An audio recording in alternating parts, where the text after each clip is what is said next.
வடிவம் அரசியல் சீரிஸ் 4 பார்க்கலாம். பிரசிடென்ட் ரிலேட்டடா பிஒய்க்யூல கேட்ட ஃபேக்ட் பார்க்கலாம். ஓகே. ஸோ பிரசிடென்ட்டா இருந்து அதாவது சுயேட்சையா வின் பண்ண பிரசிடென்ட் யாரு அப்படின்னு பார்த்தோம்னா, வி.வி. கிரி 1969ல வந்து வின் பண்ணியிருக்காரு.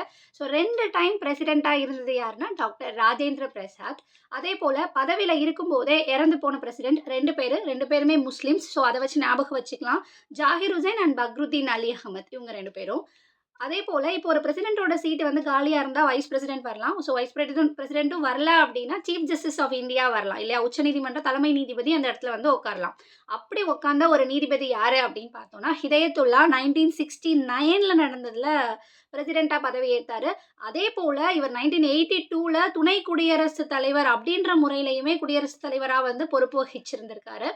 அதேபோல அன்அப்போஸ்ட் அப்படின்னு நம்ம சொல்லுவோம். அது அன்அப்போஸ்ட் இல்ல. அன்அப்போஸ்ட். அப்போசிஷனே இல்லாம, எதிர்ப்பே இல்லாம வின் பண்ண ஒரு பிரசிடென்ட் யாரு அப்படின்னா, நீலம் சஞ்சீவி ரெட்டி 1977ல. அதேபோல போட்டியின்றி தேர்வு செய்யப்பட்ட குடியரசு துணைத் தலைவர்கள் யாரு அப்படிங்கிறத கமெண்ட்ல சொல்லுங்க.